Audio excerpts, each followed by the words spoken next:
నేను చదువుతాను, మీరు కూడా జాగ్రత్తగా చూస్తా ఉన్నాను. నేడు జీవమును మరణమును, ఆశీర్వాదమును శాపమును నేను నీ ఎదుట ఉంచి భూమి ఆకాశములను మీ మీద సాక్షులుగా పిలుచుచున్నాను. నీ పితరులైన అబ్రహాము, ఇస్సాకు, యాకోబులకు ఆయన ప్రమాణము చేసిన దేశములో మీరు నివసించున్నట్లు యెహోవాయే నీ ప్రాణమునకును నీ దీర్ఘాయుష్యునకును మూలమై ఉన్నాడు. కాబట్టి నీవును నీ సంతానమును బ్రతుకుచు నీ ప్రాణమునకు మూలమైన నీ దేవుడైన యెహోవాను ప్రేమించి ఆయన వాక్యమును విని ఆయనను హత్తుకొనున్నట్లు జీవమును కోరుకొనుడి. చిన్న ప్రార్థన చేసుకుని వాక్య వివరణలోకి వెళ్దాం. దయగల మా తండ్రి, ఈ 2 వచనాలలో దేవుని యొక్క అపారమైన ప్రేమను భక్తుడైన మోషే తన పిల్లలైన ఇజ్రాయేలు ప్రజలకు, తన జనులైన ఇజ్రాయేలు ప్రజలకు తెలియజేస్తూ ఉన్నాడు. సో వాళ్ళకే కాదు, విశ్వాసము మూలముగా అబ్రహాము సంతానముగా పిలువబడుతున్న మనకు కూడా ఇందులో విషయాలు ఆపాదించుకొని అభివృద్ధి చెందడానికి, మన జీవితాన్ని మరింత బలంగా కట్టుకోవడానికి కూడా మనకు ఎంతో ఉపయోగపడతాయి. కాబట్టి ఆ దిశగా మనం ఆలోచిస్తూ ముందుకు వెళదాం. ఇక్కడ ఒక మాట చివరిలో మోషే అంటున్నాడు, జీవమును మీరు కోరుకోండి. అసలు మనం ఎప్పుడైనా మన జీవితంలో ఏదైనా ఒక విషయంలో ఒక కోరిక కలిగి ఉండి దాన్ని పొందినటువంటి అనుభవాలు ఏమైనా ఉన్నాయా? ఉంటాయి ఖచ్చితంగా. కోరిక లేకుండా ఏ మనిషి ఉంటాడు చెప్పండి? మనిషి పుట్టినది మొదలుకొని మనిషి జీవితంలో ఏదో ఒక కోరిక ఉంటుంది కదా. ఆ కోరిక ఎప్పుడైనా తీరిందా?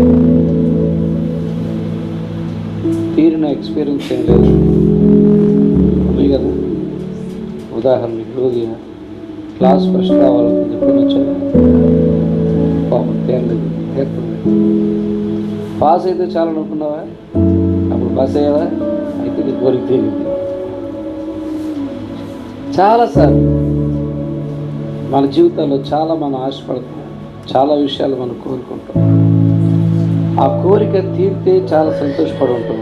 కోరిక తీరకపోతే చాలాసార్లు మనం నిరాశపడి సర్దుకొని ఉండిపోయి ఉంటాం. కొన్నిసార్లు ఎలా ఉంటుందంటే మన జీవితంలో అసలు ఏం కోరుకోవాలో మనకు తెలియదు, ఏ విషయాలు అడగాలో తెలియదు, ఏ విషయాలను ఆశించాలో తెలియదు.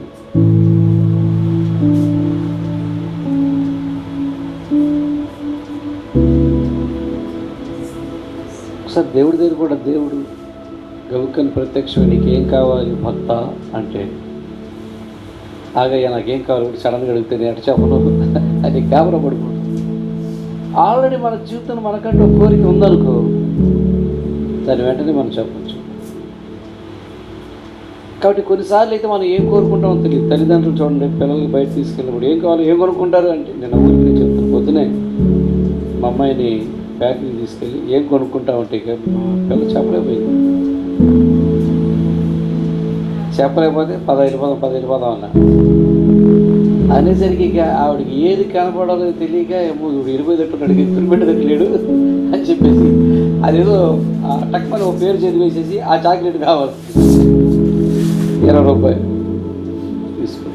అదంటే నీకు ఇష్టం అంటే ఏమో తెలియదు, నువ్వేమో వెళ్ళిపోదాం అన్నావు, గాబరపడి ఏదో ఒకటి తీసేసుకుంటారు, అది నువ్వు కొనిపెట్టమని కొనేసుకున్నమాట. అంటే కొన్నిసార్లు మనకి ఏం కోరుకోవాలో కూడా తెలియదు. దానివల్ల ఏంటంటే మనం ఇష్టపడిన దాన్ని మనం పొందలేము, మనకు నచ్చింది కూడా మనం పొందలేము, మనకు కావాలనుకున్నది కూడా మనం పొందలేము. మనకి ఏది మంచో, ఏది మనకు మేలు చేస్తుందో, ఏది మనకు క్షేమకరమో, ఏది మనకి ఆరోగ్యకరమో అది మనం పొందలేము. అప్పుడప్పుడు మా అబ్బాయి చెప్తా, ఆయన కొద్దిగా ఇప్పుడు ఫుడ్ ఇన్స్పెక్టర్ లాగా తింటూ ఉంటాడు. డాడీ బిర్యానీ అంటాడు. ఎందుకురా మీ అమ్మతో వండిద్దాం, కేజీ మాంసం చేస్తాను, బ్రహ్మాండంగా అమ్మతో వండించుకుందాం బిర్యానీ అంటే. ఎందుకు అంత ఖర్చు, 100 రూపాయలు పెడితే వస్తుంది అంటాడు. అరే అది 100 రూపాయలకి బాగోరా, అది మంచిది కాదురా, మనం చేసుకుంటే బాగుంటుంది ఆరోగ్యం. అయితే ఇది ఖర్చు అయితే 1000 రూపాయలు అవుతుంది. అవునే అందరూ తింటాగా, ఎందుకంత 100 రూపాయలు పడితే వస్తుంది, తెల్ల ముద్దు తిందాం అంటే ఏం కోరుకోవాలి? అది మనకి మేలా కీడా తెలియదు. వీళ్ళకు కూడా అలాగే తెలియలా. ఇజ్రాయేల్ ప్రజలకు కూడా దేవుణ్ణి ఏం కోరుకోవాలో తెలియలా.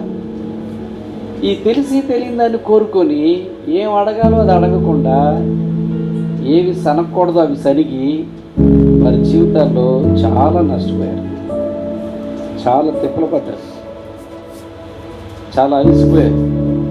ఈ పరిస్థితి అంతా చూస్తున్నాడు మోషే. చూసి ఒరే బాబు, నీకు దేవుడి సంగతి తెలియదు, ఆయన మైండ్ నాకు బాగా తెలుసు, ఆయన ఏ టైపో నాకు బాగా తెలుసు, ఆయన ఎలాంటి ఆలోచన కలిగిన వాడో నాకు బాగా తెలుసు, ఆయన స్వభావం ఏంటో నాకు బాగా తెలుసు, ఆయన మనసు ఏంటో నాకు బాగా తెలుసు. కాబట్టి నా మాట వినండి, మీరు ఇది కోరుకోండి అని ఈ చివరి మాటలో చెప్తున్నాడు. ఏమని? మీరు జీవమును కోరుకొనుడి. అసలు కోరుకోండి అన్న మాటలు ఎప్పుడైతే 4 ఏమన్నా ఇక్కడ పెట్టి ఏం కావాలో తీసుకో అంటారు, అంతేనా? ఏవైనా ఇప్పుడు ఇంకా మన ఊరిలో ఇప్పుడు రాలేదు, కానీ కొన్ని పెళ్ళిళ్ళు, పెద్ద పెళ్ళిళ్ళు అయితే వడ్డించరాలి, అన్నీ లైన్గా ఉంటాయి డిష్లో. నీకు ఏది నచ్చితే అక్కడికి వెళ్ళి అది వేయించుకుంటున్నాయి, ఎంత కావాలంటే అంత వేయించుకుంటాం. అదొక ఇది మనకు అంత వెసులుబాటు ఉంటుంది, ఎందుకంటే టెన్షన్కి వెళ్ళిపోతుంది మనం. అందుకే మనకి మొత్తం ప్లేట్లు వేసేయం, కానీ నేను తినేసి మిగిలి పారేద్దాం, ఆకు మొదలు పెట్టేసి, అంతేనా? అక్కడ కొన్ని అలా ఉండవు, అన్నీ ఉంటాయి. నీకు నచ్చిందే తినొచ్చు, ఎక్కువ కూర వేసుకొని తినొచ్చు.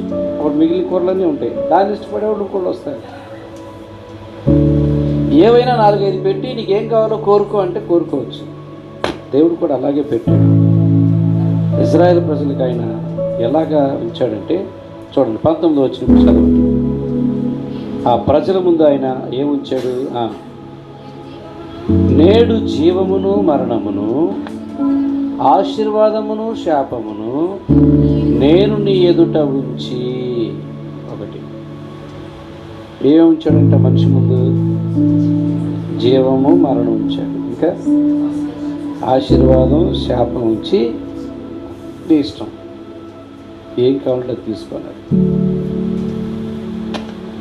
దేవుడు అలాగా చెప్పకుండా ఇదే తీసుకో అంతే, ఇంకోటి ముట్టుకోమాక, నేను ఇచ్చిందే తీసుకో, నేను పెట్టిందే తిను, నేను చెప్పినట్టే ఇక అట్ట ఉండు, ఇక నువ్వు స్వేచ్ఛగా ఉంటాకు వీల్లేదు, స్వేచ్ఛగా నీకు నచ్చింది తీసుకుంటాకు వీల్లేదు, ఇక నువ్వు స్వేచ్ఛగా బతకడానికి వీల్లేదు అని కానీ ఇజ్రాయేల్ ప్రజలు తనుంటే వాళ్ళు ఏమని ఉంటారు? అంతగాడికి నీ గాడికి ఇక్కడికి ఎందుకు రావడం, అక్కడే ఉండేవాళ్ళంగా ఐగుప్తులో, అంతేనా? అక్కడ కూడా అంతేగా, మా ఇష్టానికి పని చేయడానికి లేదు, అది చెప్పిన పని చేయాలి.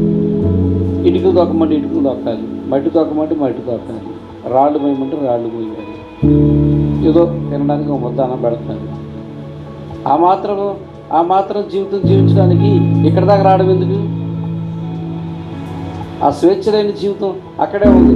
ఇంక ఎంతో కొంత అక్కడే తింటే తినొచ్చు, లేదంటే ఆ పెట్టింది తింటే తినొచ్చు, కదా పక్కన పెట్టచ్చు. వాళ్ళు అలా ఉండేవాడు. ఎందుకు ఈ మాట నేను చెప్తున్నట్టే, ఒకానొక సమయంలో వాళ్ళు ఈ మాటలు కూడా అన్నారు, మాకు అక్కడే బాగుంది, అక్కడ మేము బీరకాయలు తిన్నాం, దోసకాయలు తిన్నాం, పుచ్చకాయలు తిన్నాం, అక్కడే బాగుంది. దేవుడు ఎప్పుడు కూడా గుర్తుపెట్టుకోండి, మనిషిని ఎప్పుడు బలవంతం చేయడం. ఆయన సర్వాధికారి అయి ఉండి కూడా, సర్వశక్తిమంతుడై ఉండి కూడా ఆయన ఎప్పుడు కూడా ఎవరిని బలవంతంగా అయ్యేది ఆయన స్వభావం కాదు. ఆయన అన్నీ ఇచ్చాడు. ఇదిగో ఇది తాగితే నీళ్లు నిప్పు నీ ముందే పెట్టాడు, జీవం మరణం నీ ముందే పెట్టాడు, ఆశీర్వాదం శాపం నీ ముందే పెట్టాడు. ఏం కాలంలో తీసుకో. నిన్ను మెడబట్టుకొని నేను బలవంతంగా తినిపించేది కాదు, నీ గొంతు పట్టుకొని నేను బలవంతంగా నీకు నీళ్ళు తాగించేది కూడా కాదు. నేను నీకు స్వేచ్ఛనిచ్చాను. ఎందుకు ఆయన స్వేచ్ఛనిచ్చాడు తెలుసా? మనం ఆయన పోలిక, మనం ఆయన పిల్లలం. కాబట్టి ఆయన ఏం చేశాడంటే బలవంతంగా మనల్ని ఏదో చేయించాలని చూడాల, ప్రేమతో మనల్ని రాబట్టుకోవాలి. ఒకవేళ ఆయన్ని మనం అర్థం చేసుకోగలిగినా, ఆయన మన ఇష్టపడగలిగినా మనస్ఫూర్తిగా ప్రేమతోనే అది చేయాలి తప్ప ఇంకొక విధానంలో ఆయన మనం మెప్పించదు. ఎందుకంటే ఆయనకు అన్నీ తెలుసు. అందుకే ఆయన ఎంత స్వేచ్ఛ ఇచ్చాడంటే, ఇదిగో మీ ముందు జీవం ఉంచాను, మరణం ఉంచాను, ఆశీర్వాదం ఉంచాను, శాపం ఉంచాను, ఇష్టం మీకు ఏదిగా ఉండాలి. మిమ్మల్ని నేనేం బలవంతం చేయను, మిమ్మల్ని ఇబ్బంది పెట్టను. నేను మిమ్మల్ని కొట్టి ఐగుప్తోల్లాగా మిమ్మల్ని కొట్టి మెడలోంచి మీ కాళ్ళు ఎరగొట్టి చేతులు ఎరగొట్టి తీసుకెళ్ళే వ్యవహారం కాదు. నేనేంటో మీరు తెలుసుకోండి. నేను మిమ్మల్ని ఎంత ప్రేమిస్తున్నానో తెలుసుకోండి. మీరంటే నాకు ఎంత పిచ్చో తెలుసుకోండి. మీకోసం నేను ఎంత ఆలోచిస్తానో తెలుసుకోండి. మీ మీద ఎన్ని ఆశలు పెట్టుకున్నానో తెలుసుకోండి.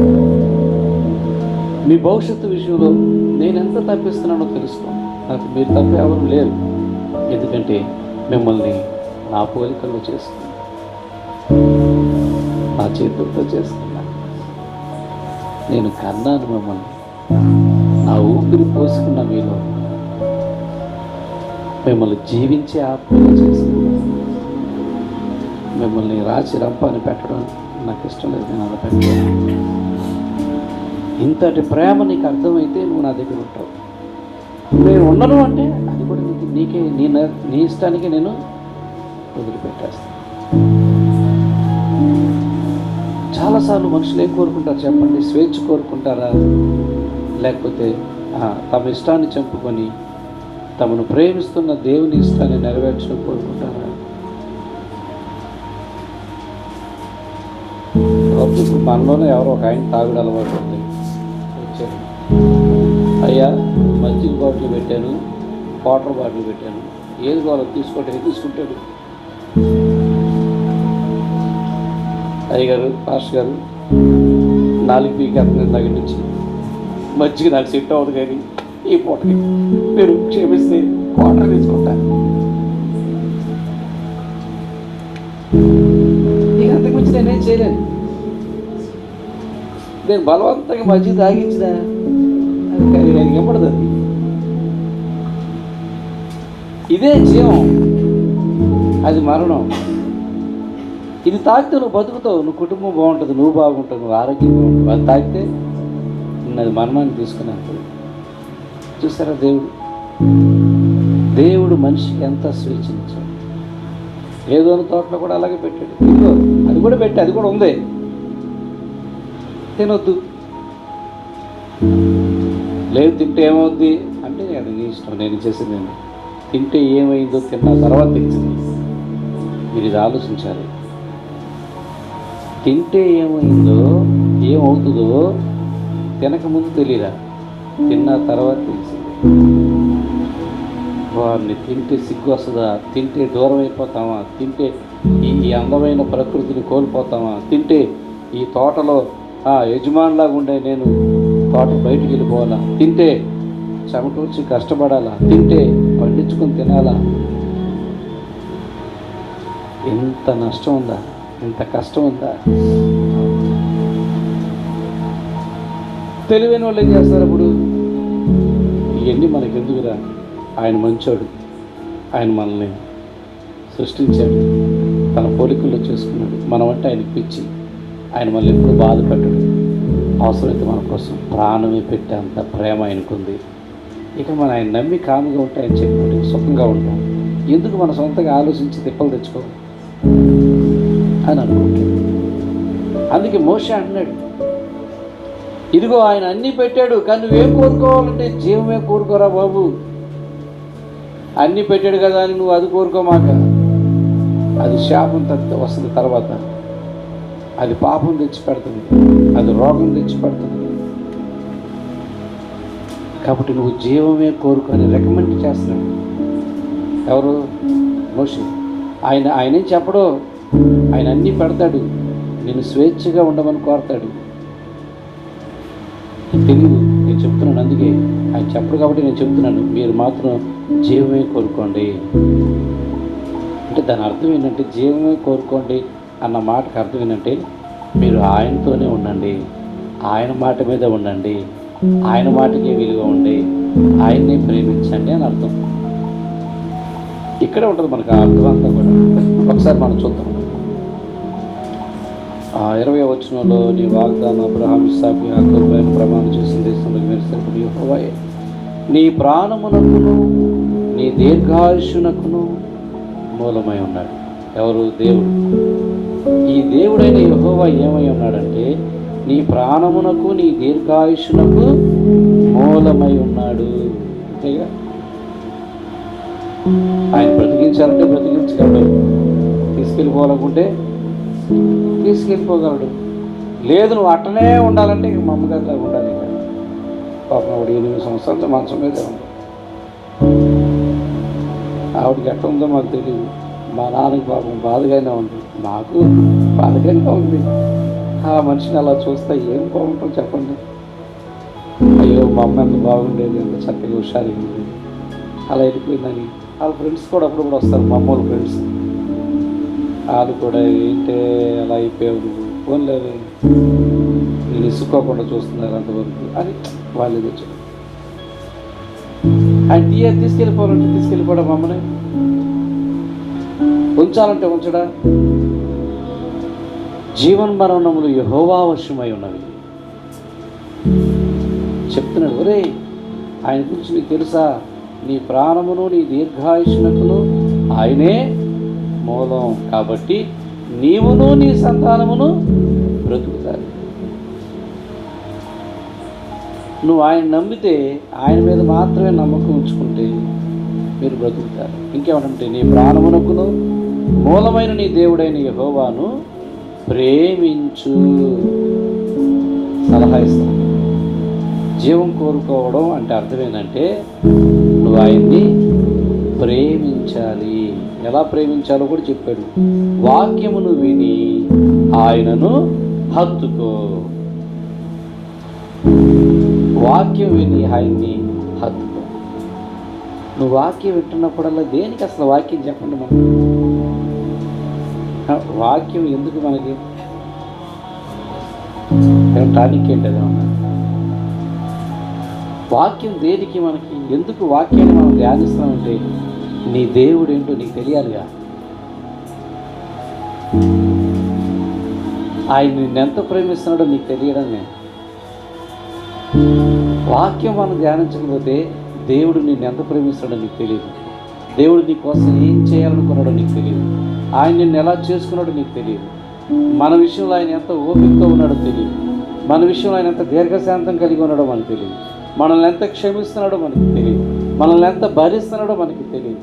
ఆయన మనల్ని ఎంత ప్రేమిస్తున్నాడో మనకు తెలియదు. వాక్యము దేవుని యొక్క మనసును మనకు తెలియజేస్తా ఉంది.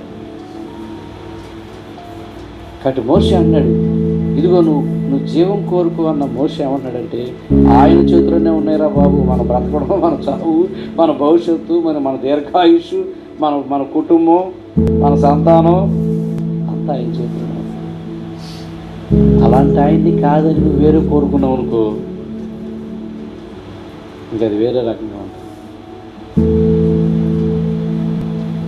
వేరేది కోరుకున్నామంటే ఇక ఆ కోరికలు తీర్చలేక నువ్వు సావాలి. ఎన్నో కోరికలు పోతారు, ఆ కోరికలు తీర్చడానికి అయిపోతుంది. ఈయన కోరుకునేవాడు కాదు, ఈ దేవుడు కోరుకునేవాడు కాదు, మన కోరికలు తీర్చేవాడు. చెప్పండి, నాకు ఇది కావాలి అది కావాలని కోరుకునేవాడు కాదు, ఆయనే మన కోరికలు తీరుస్తాడు. ఎందుకు సార్? ఆయన మన కన్న తండ్రి, మన ఆత్మలను కన్న తండ్రి ఆయన. కాబట్టి మనం ఏం కోరుకోవాలి? సొలొమోను ఏం కోరుకున్నాడంటే, అయ్యా నీ ప్రజలను చక్కగా పరిపాలించే జ్ఞానం అనుకో. డబ్బులు వద్దా నీకు? అక్కర్లేదా, పర్లేదా, ఉంది. ఆస్తి వద్దా, బంగారం వద్దా, నువ్వు అడగపోయిన నేను ఇస్తానయ్యా అన్నాడు ఆయన. చూసారా, మొదట నా నీతిని నా రాజ్యాన్ని కోరుకోండి. ఈ కోరిక ఏంటో నాకు తెలుసు. నీకేం కోరిక అని ఉందో నాకు తెలుసు. తెలియదంటారు తల్లిదండ్రులకి. మా అమ్మాయికి ఏమి ఇష్టమో నాకు తెలుసు, మా అబ్బాయికి ఏదంటే ఇష్టమో నాకు బాగా తెలుసు. అలానే ఎప్పుడు పడితే అప్పుడు ఆ కోరిక తీర్చు. దానికి సమయం ఉంటుంది, ఆ టైం వస్తుంది. అప్పుడప్పుడు అలాగెళ్ళి చేస్తారు. ఏం కావాలి కోరుకో అంటారు. వాళ్ళు ఊహించరు. అమ్మో ఏంటో షాక్లో ఉంటారు, ఏం కోరుకోవాలో తెలియదు. అంతే దేవుడు కూడా ఒక్కోసారి. అది మోషే అన్నాడు, నువ్వు జీవాన్ని కోరుకో. ఆయన అన్నీ నీ ముందుంచినప్పుడు నువ్వు జీవాన్ని కోరుకో. ఎందుకంటే మన జీవితం, మన భవిష్యత్తు ఆయన చేతుల్లో. మనం ఆయన వాక్యాన్ని విని ఆయన మనం హత్తుకోవాలి. మన దేవుడైన యెహోవాని మనం ప్రేమించాలి. అలా ప్రేమించకపోతే ప్రేమ అనేది ఎంతవరకు ప్రేమించాలి? ఎంతవరకు వాక్యాన్ని హత్తుకోవాలి? అది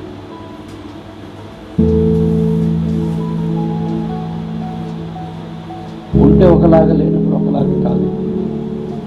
ఏ స్థితిలోనైనా మనం ఆయనతోనే ఉండాలి. ఏ పరిస్థితిలోనైనా మనం ఆయనతోనే. మీకు ఒక చిన్న పొడుపు కథలు చెప్తారు. పొడుపు కథ, ఒక యజమానుడు ఉన్నాడు. అతని దగ్గర ఒక మంచి తాపి వేస్తున్నాడు. ఇక ఆయన చేతి కింద ఆయన బిల్డరు, పెద్ద బిల్డరు, ఇతనితోనే అన్ని పనులు చేపిస్తూ ఉంటాడు. ఈ మేస్త్రితో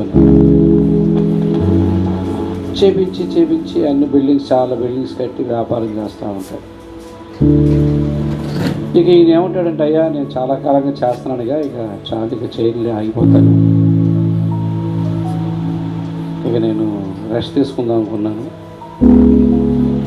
చాలా సంవత్సరాలు చేస్తున్నాను, ఇక ఇంకెవరైనా చూసుకోండి అని చెప్తే ఆయన అన్నాడు, నువ్వు చేయలేకపోతే నేనే చెప్తాను కదా, నేను చేయలేను, వెళ్ళిపోతాను అంతేందుకు, చేయకపోయినా నాతోనే ఉండొచ్చుగా. ఈయన ఏమనుకున్నాడంటే, చేయకపోతే మరి ఇంకెక్కడ ఉంటాం, మరి ఇక్కడ ఉన్నాక ఏదో ఒకటి చెప్తాడు అనుకున్నాడు. అయినా ఏదో ఒకటి చెప్పపోయినా మనం ఆ ఊరికి ఉంటే మనకు బాగోదు, నచ్చదు. మనం ఇక్కడి నుంచి స్వేచ్ఛగా వెళ్ళిపోదాం, బయటికి వెళ్ళిపోదాం, ఎక్కడైనా ప్రశాంతం కూర్చొని సంపాదించుకుంది కూర్చొని తిందాం అని చక్కగానే అనుకున్నాడు. అప్పుడు ఆ యజమానుడు అన్నాడంట, ఆ పిల్లలు, సరే ఇంతవరకు చేసావు, నీ ఇష్టం, నువ్వు నాతోనే ఉండాలనుకుంటే ఉండొచ్చు, నీకేం తక్కువ చేయను, ఇన్ని సంవత్సరాలు నాతో ఉన్నావు, ఏముంది నాతోనే ఉంటావు. లేదు అయ్యా, ఈ వాతావరణం వదిలేపోవాలనుకుంటున్నాను. అయితే ఆయన ఏమన్నాడంటే, సరే వెళ్తే వెళ్ళలే కానీ ఒక్కటి చేసి పెట్టి, ఇంకా చాలు, ఇంకా చివరిగా ఒక్క ఇల్లు కట్టిపెట్టు, దాంతో ఇక నేను నీ స్వేచ్ఛను నేనేం ఆపను, నీకు నచ్చిన చోటకి నువ్వు వెళ్ళిపోదు, కానీ నాతో ఉన్నా నువ్వు స్వేచ్ఛగా ఉండొచ్చు, నాతో ఉన్నా కూడా నువ్వు నీకు నచ్చినట్టుగా ఉండొచ్చు, కాదనుకొని ఇంకా వేరుగా ఉండాలనుకుంటే అది నీ ఇష్టం. అని చెప్తే మళ్ళీ ఇది ఎక్కడ బాబు మళ్ళీ ఇంకోటి కట్టమంటున్నాడని ఆయన సర్లే అంటే ఒకటే అంటున్నారు కదా చివరిది అన్నారు కడతాను అని చెప్పి ఏం చేశాడంటే ఎప్పుడు చక్కగా అన్నీ చక్కగా కట్టేవాడు. ఈసారి హడావుడిగా నాసిరకం వేసి కట్టేశాడు. మంచి టేకు చెక్కలు వేయలేదు, మంచి సిమెంట్ వాడలేదు, మంచి కంకర వాడలేదు, మంచి ఐరన్ వాడలేదు. వేసే ఆయనగా పర్లేదు పెట్టేసాను, ఇది పెట్టే ఏమో కొట్టాడే అట్లా అన్నీ గాబరాగా చెప్పి ఏమవుతాను చేపించేసాను. అంతా అయిపోయింది. రంగులేస్తే ఏం కనపడతాయి? రంగులేస్తే ఏం కనపడవు కదా. బిల్డింగ్ అంతా రంగులేసాడు. గృహప్రవేశం ఆయన వచ్చాడు, గట్ల వచ్చాడు, యజమానుడు వీళ్ళు వచ్చారు. అందరికి బట్టలు పెట్టాడు, భోజనం పెట్టాడు. అందరి దగ్గర పిలిచి మీకు విషయం చెప్పాలి, పాపం ఈయన నాతో చాలా కాలం పనిచేశాడు, నాతో ఉన్నాడు, నేను కూడా చాలా సొంత బిడ్డలాగా చూసుకున్నాను. సరే ఎందుకో ఆయన చిరాకు వచ్చింది, వెళ్ళిపోవాలనుకున్నాడు, బయటికి వెళ్ళిపోవాలనుకున్నాడు. సరే నేనైతే ఏం అనలేదు, నేను చెప్పాను పర్లేదు ఇక్కడ ఉండొచ్చు అని చెప్పాను. సరే ఆయన వెళ్ళాలనుకున్న తర్వాత నేను ఆపేదేముంది. కాబట్టి అయితే నేనేమనుకున్నాను అంటే తాతో ఇంతకాలం ఉన్నందుకు నేను ఎప్పటి నుంచి అనుకుంటున్నాను ఇన్ని కట్టాడు, వాడు కూడా ఒక మంచి ఇల్లు ఉంటే బాగుంటుందని. అందుకే చివరిగా ఇల్లు కట్టించింది ఆయనకే కట్టించారు. అది అందరి ముందు చప్పట్లు కొట్టమని చెప్పి ఆ తాళాల మేసరికిచ్చాడు. ఈ తీసుకున్న తాళాలు ఇది నాకేనా నీకేనా? నాకేనా? అసలు చిన్నపిల్లలు ఇచ్చేది పెద్ద చేసుకుంటూ పోయి నాకేనా? నీకేనయ్యా? అరే అట్లాంటి పెద్ద పాదాలు వేసుకోవడానికి పైన 2 స్టైల్ వేసుకోదట్టుగా నాకేనా? నీకేనయ్యా? అయ్యా అదేదో చెక్కేసేసాను, టేక్ చెక్కేసుకునేవాడు శుభ్రంగా మనసులో కుమిలిపోతున్నాడంట, బాధపడుతున్నాడు. స్వేచ్ఛను కోరుకొని చూసారా ఏం పోగొట్టుకున్నాడు. ఎప్పుడు కూడా దేవుడు మనకి ఏం చేయాలనుకున్నాడో అది చేయడానికి ఆయన ఎప్పుడు ప్లాన్లో ఉంటాడు. ఆయన ఎప్పుడు తన పిల్లల్ని బాధపెట్టడు, సిగ్గుపరచడు. అందుకే ఒక భక్తుడు అంటాడు, నిన్ను నమ్మినచో సిగ్గుపడనీయవు, నన్ను నెమ్మదితో నీవే ఉంచెదవు. ఆపత్కాలమున నమ్ముకొనదగిన, ఆపత్కాలమున నమ్ముకొనదగిన యేసు నీవే ఆధారము, యేసు నీవే నా ప్రాణము. యేసు ప్రభు శిష్యులు ఏంటేంటో కళ్ళకు అన్నారు. ఈ వెనకాల ఉంటే మనకి అది వస్తుంది ఇది వస్తుంది, మనం ఇలాగా అనుకున్నారు. కానీ రాను వాళ్ళకి అర్థమైన విషయం ఏంటంటే ఈ వెనకాల ఉంటే మనకి చిన్న చిట్టక కాదు, ఏదో మనం ఊహించండి ఏదో పెద్దదే ఉంటుంది. అది అర్థం చేసుకున్న వాళ్ళు ఆయన ఏం అడగలేదు, ఏది పడితే అది కోరుకోవాలి. అందరూ వెళ్ళిపోతున్నారు, మీరు కూడా వెళ్ళిపోతారా అంటే అభిప్రాయం మేళమయ్యా, నీవు నిత్య జీవపు మాటలు గలవాడు, మేము ఎవరి దగ్గరికి వెళ్తాం అన్నాడు. ఈ మాట మీరు గమనించారా? యెహోవాను ప్రేమించి ఆయన వాక్యమును విని ఆయనను హత్తుకొనుడి. ఆయన మాటలలో జీవం కానీ మనం చూడగలిగితే మనం ఆయన హత్తుకుంటాం. ఆయన మాటల్లో ప్రేమను మనం చూడగలిగితే ఆయన మనం హత్తుకుంటాం. సొంతగా మనం కోరిక ఉండదు. ఏం కావాలో అన్నీ నీకు పెట్టే నువ్వే తీసుకుంటే అయ్యా నాకు నువ్వే కావాలంట.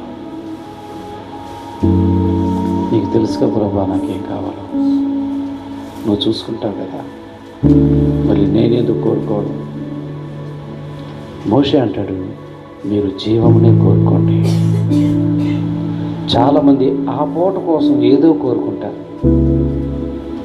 ఆ 4 రోజుల కోసం ఏవో కోరుకుంటారు, ఆ క్షణం కోసం ఏవో కోరుకుంటారు. కానీ మనం అలా కోరుకోకూడదు. మనం ఏం కోరుకోవాలన్నది మనకు ఒక స్పష్టత ఉండాలి. ఏది పడితే అది కోరుకోకూడదు, ఏది పడితే అది తెచ్చుకోకూడదు, ఏది పడితే అది తీసుకోకూడదు. ఆయన చిత్తంలో ఏది ఉందో అదే మనం తీసుకోవాలి. ఆయనకి ఏది ఇష్టమో అదే మనం తీసుకోవాలి. చూడండి, ఇక్కడ ఒక గొప్ప వాగ్దానాన్ని గురించి చెప్పినప్పుడు ఏం చేస్తాను. 20వ వచనంలో, మీ పితరులైన అబ్రహాము, ఇస్సాకు, యాకోబులకు ఆయన ప్రమాణం చేసిన దేశంలో మీరు నివసించున్నట్లు. ఎవరికైతే ప్రమాణం చేసాడో నీ సంతానానికి ఇస్తానని, వారికి ఇవ్వడానికి ఆయన తీసుకొచ్చాడు. వారికి అది ఇవ్వడానికే ఐగుప్తులు వచ్చి బానిసలుగా ఉన్న వారిని ఆయన తీసుకొచ్చాడు. తీసుకొచ్చిన తర్వాత చాలా కోరికలు ఉన్నాయి. ఇన్ని కోరికలు ఉంటే మనం అక్కడికి వెళ్ళలేవురా బాబు. కోరికలు కోరుకునే సమయం కాదు ఇది. స్వతంత్రించుకోవాల్సిన సమయం, వాగ్దానాలు స్వతంత్రించుకోవాల్సిన సమయం ఇది. మీ పితరులకు చేసిన వాగ్దానానికి మీకు నేను అది ఇవ్వబోతున్నాను అంటే చాలామంది అది వచ్చినప్పుడు చూసుకోవచ్చులే, ఇచ్చినప్పుడు చూసుకోవచ్చులే భయపడిపోయారు. కానాను దేశానికి 12 మంది వేగుల వారిని పంపిస్తే మోషే 10 మంది వచ్చేమన్నారంటే, అంతా బాగుంది కానీ అక్కడ మనం బతకగలుగుతామా? ఆ మనుషులు మంచోళ్ళు కాదు, వాళ్ళు మనం బతకనెత్తారా? ఆ మనుషులు మనం కొట్టి చంపేటట్టున్నారు. వాళ్ళు ఇదేనా ఎత్తానందే? దీనికోసమైనా ఎంత దూరం నడిపించుకొచ్చాడైనా? దీనికోసమైనా మనం ఐగుప్తు నుంచి వచ్చేసాము, భలే పని అయిందిలే, పోయి ఆవు చేతులు చచ్చినట్టు ఉండదు అని సనుకున్నారు. ఇంకో ఇద్దరు అన్నారు, యెహోషువ, కాలేబులు, ఒరే ఆయన ఇస్తానంత మనకేంటి, వాగ్దానం ఇస్తా అన్నవాడు ఆ సమస్య తీర్చకుండా ఇస్తాడా? ఆ అడ్డు తొలగించకుండా మనకి ఇస్తాడా? ఎవడైనా మనకి మంచి ఆహారం, అన్నం పెట్టి మూతికి ఏమైనా ప్లాస్టర్ వేస్తాడా? మనకి ఇస్తా అన్న దేవుడు మూతికి ప్లాస్టర్ వేయడురా. ఆ ప్లాస్టర్ తీస్తాడు, మనం తినేటట్టుగానే చేస్తాడు, అవి మనం అనుభవించేటట్టుగానే చేస్తాడు. కాబట్టి వాళ్ళ సంగతి దేవుడు చూసుకుంటాడు. మనకిస్తానంత మాత్రం మనం పొందుకోవాలంతే, దాని మీద మనం దృష్టి పెట్టాలి. వాళ్ళ గురించి మనం భయపడాలి, అది ఆయన చూసుకుంటాడు. ఆయన మనకి ఇవ్వాలని పొందిస్తాడు. కాబట్టి వాగ్దానాన్ని ఇవ్వడానికి వీళ్ళు తీసుకొస్తే వీళ్ళు అలాంటి ఒక భయానికి గురయ్యి ఏది కావాలో కోరుకోనంటే ఇష్టమైనవన్నీ కోరుకున్నారండి. కోరుకున్న వాళ్ళన్నీ కోరికలు తీరాక ఎక్కడ రాలిపోయారు? అరణ్యంలోనే రాలిపోయారు. అతిగా కోరుకున్న వాళ్ళు, పేకల దాకా తిన్నవాళ్ళు, అతిగా ఆశపడ్డవాళ్ళు, వద్దురా అంటే పరిగెత్తి ఆ మోయాబు స్త్రీల దగ్గర పరిగెత్తుకెళ్ళిన వాళ్ళు,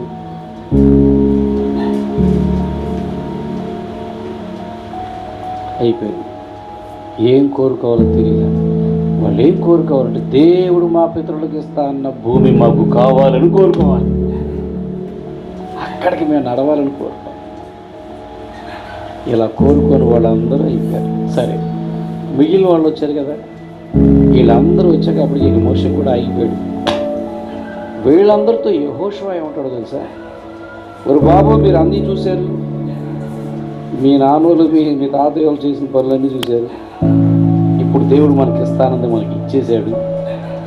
ఇప్పుడు కూడా మీకు స్వేచ్ఛనే ఇస్తున్నాను. ఇప్పుడు కూడా ఆశీర్వాదము, శాపము, జీవము, మరణము ముందు పెట్టినట్టుగా ఇప్పుడు కూడా మీకు నేను ఫ్రీడమ్ ఇస్తున్నాను. ఏంటో తెలుసా? మీ పితరులు ఆ దారిలో కనపడ్డాయన్నీ మొక్కుతా వచ్చారు. ఐగుప్తులు చేసినవన్నీ చేశారు. మళ్ళీ వీళ్ళని వదిలిపెట్టారా? దారంతా చాలా చాలా తతంగం చేశారు వీళ్ళు. కానీ నేను అలా చేయలే. నేను అవన్నీ కోరుకోలేదు. దేవుడు నాకు ఇస్తానంత కోరుకున్నాను. దేవుడు నాకు తోడుగా ఉంటే చాలని కోరుకున్నాను అని చెప్తూ ఇదిగో ఆయన ఇస్తానంది ఇచ్చేసాడు, మనం వచ్చేసాం. ఇప్పుడు కూడా మీరు వినండి, మీరు ఇప్పటికైనా మీరు ఆయన కోరిక మీద ఉంటే మంచిది, లేదా మీ ఇష్టం. నేను నా కుటుంబం మాత్రం యెహోవాను మాత్రమే సేవిస్తాను. ఇంకో కోరిక మాత్రం. మీరు ఎవరిని సేవిస్తారో మీ ఇష్టం. ఇక్కడ కూడా చూసారా వాళ్ళకి, అక్కడ కూడా దేవుడు మనల్ని చివరి వరకు కూడా స్వేచ్ఛ చేస్తాడు. గుర్తుపెట్టుకోండి, దాన్ని మనం నిర్లక్ష్యంగా తీసుకోకూడదు, దాన్ని మనం చేతకాంతరంగా తీసుకోకూడదు, దాన్ని మనం అవకాశంగా తీసుకోకూడదు. అది ఆయన స్వభావం అంతే. ఆయన చివరి వరకు నిన్ను ప్రేమించి నీకు స్వేచ్ఛ ఎలాగిచ్చాడో మనం కూడా ఆయన చివరి వరకు ప్రేమించి ఆయననే మనం కోరుకోవాలి. అది గెలుపు అంటే. నిన్ను చెడగొట్టేవాడు చివరి వరకు చెడగొడతాడు. నీకేదైనా ఒక అలవాటు చేయాలనుకున్నవాడు చివరి వరకు చేస్తాడు. మా ఫ్రెండ్ ఒకడు ఉండేవాడు, మాట్లాడుతూ వచ్చి సిగరెట్ తాగిపోయాను. ఊరు బాబు నాకు అది అలవాటు లేదండి, ఒకటి వెలిగించాను. ఇక కలిస్తే తీసేవాడు, అది ఒకటి అనేవాడు. వదిలిపెట్టేటట్లేడు ఏంట్రా బాబు అనుకుని. అది చివరి వరకు మనకి ఇస్తాడు. దేవుడు కూడా చివరి వరకు చూస్తాడు. చివరి వరకు నాకు వద్దు వద్దు వద్దు అన్నీ చెప్తావా, అప్పుడప్పుడు వేసేస్తావా? అది ఆయన మన నుండి కోరుకునేది. ఆయన మనల్ని ఎలా చివరి వరకు ప్రేమిస్తున్నాడు, మనం కూడా ఆయన చివరి వరకు ప్రేమించాలని ఆయన కోరుకుంటాడు. తెలియక చాలామంది క్రైస్తవ్యంలోకి బలవంతంగా తీసేస్తున్నారండి, బలవంతంగా తీసుకెళ్ళిపోతున్నారండి, బలవంతంగా మతం మార్చేస్తున్నారండి. ఎవరొస్తారు బలవంతంగా చెప్పండి? అట్టయితే ఊరంతా గట్టి చూడడం లేదు. ఈ పాటికి ఒక్కొక్కరు తీసుకెళ్ళి మేళ పడుతుంది, ముంచి లేపించేవాడు. అట్ట ఎవరూ రారు. వాళ్ళ మనసులో దేవుడు కార్యం చేస్తేనే వస్తారు, వాళ్ళు ఇష్టపూర్వకంగానే వస్తారు. దేవుడి మీద ప్రేమ ఉంటేనే వాళ్ళు వస్తారు. అలా ప్రేమ ఉండి వచ్చిన వాళ్ళు చివరి వరకు ఆయన ప్రేమించాలని ఆయన కోరుకుంటాడు. ఆయన ఎవరిని బలవంతం చేయడు. చివరి వరకు కూడా ఆయన మనకు స్వేచ్ఛనిస్తాడు. నీకు ఎలాగైనా బతకొచ్చు, నీ ఇష్టం ఉంటుంది. లేదు ప్రభా, నేను ఎలా పడితే అలా బతకను ప్రభా, జీవమే నిన్నే కోరుకుంటాను ప్రభా. నీ వాక్యము ఏం చదివా మనం, నీ వాక్యము విని నిన్ను హత్తుకుంటాను ప్రభా. చివరి వరకు హత్తుకునే వాళ్ళు హత్తుకుంటారు. మధ్య మధ్యలో అది అంటుకొని ఊడిపోయేవాళ్ళు పోతానే ఉంటారు. కానీ ఆయన గుర్తుపెట్టుకోండి, ఆయన మనకి మాత్రం స్వేచ్ఛనిచ్చే దేవుడు. ఈ స్వేచ్ఛను మనం సద్వినియోగం చేసుకుంటే అద్భుతమైన వాగ్దాన భూమి మన సొంతమవుతుంది. దేవుడు మనల్ని అలాగ దీవించి ఆశీర్వదించునుగాక. ఆ విధంగా దేవుడు మనల్ని నడిపించునుగాక. మన కోరిక కూడా అలాగ ఉండునుగాక. వాక్యం ద్వారా మనం ఆయన్ని హత్తుకొనుదుముగాక, జీవమునే కోరుకునుదుముగాక. ప్రార్థన చేసుకుందాం మనం.